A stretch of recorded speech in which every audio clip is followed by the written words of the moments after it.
Just a few ingredients for a dish that is as simple as it is rich in flavor.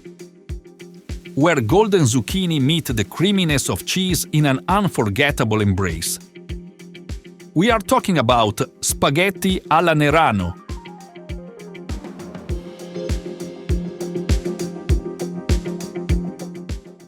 For Nerano, we will need spaghetti, zucchini and cheese, which can be provolone del Monaco, parmigiano, caciocavallo or a combination.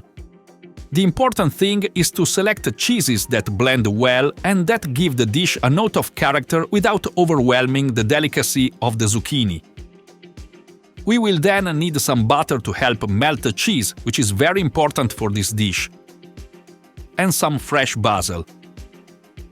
If we want, we can enhance the flavor of the zucchini by adding fresh zucchini flowers as well. We start by slicing the zucchini.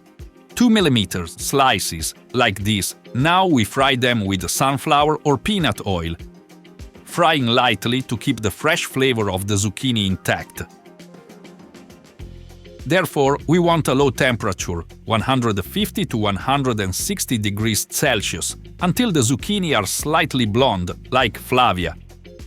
And while we watch Flavia in her frying work, we'll discover the history of spaghetti alla Nerano. In the small town of Nerano, a small fishing village on the Amalfi Coast, this unique dish was born, created for the first time in the post-war period to satisfy the Prince of Sirignano Francesco Caravita.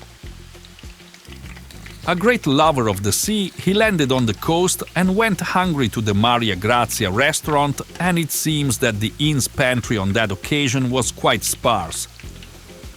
So, with a clever and ingenious improvisation, those few available ingredients were combined to create a dish that went far beyond expectations. The zucchini are ready.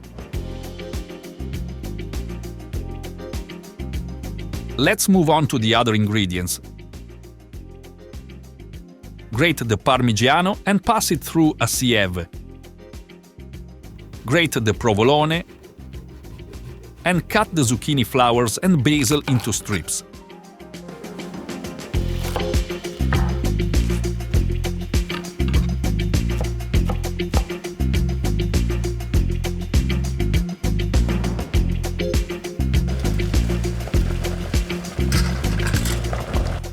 While the pasta is cooking, in a bowl, we prepare our sauce to be made in a double boiler over the pot with the pasta. Let's start by melting the butter with a ladle of hot cooking water.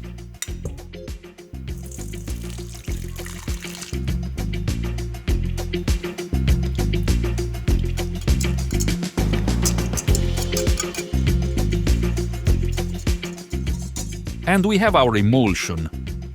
In goes the parmigiano.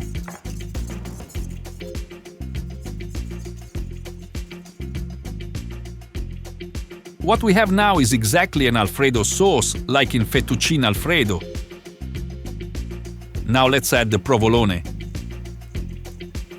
And from here on, the technique and temperature control are even more critical. One mistake now and we won't get the desired creamy sauce, but rather a stringy mess that sticks everywhere. So be extremely careful, lift the bowl when the temperature goes above 60 degrees C and never stop whisking the sauce, ever.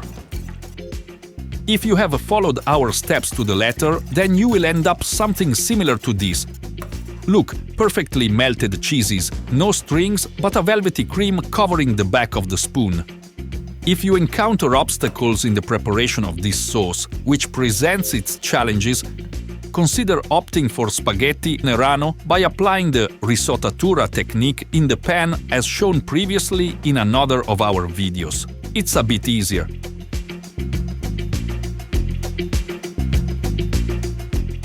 The most complex part is now finished. We incorporate the other ingredients. Add the black pepper, then add the fried zucchini, the zucchini flowers,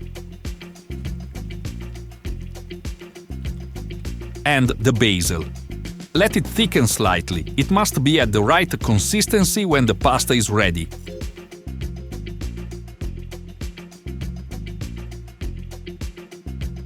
Here we are, the pasta is ready. Perfect synchrony.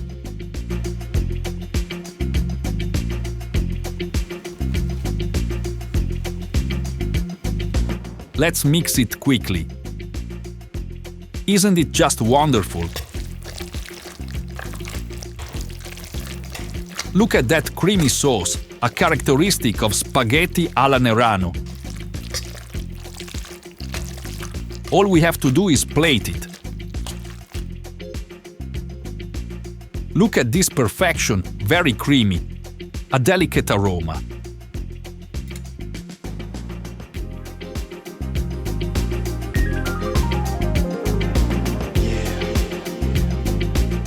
And don't forget to give Flavia a like and subscribe to Piatto, the channel that will always make you hungry and teaches you how to satisfy it properly. Buon appetito! Close your eyes.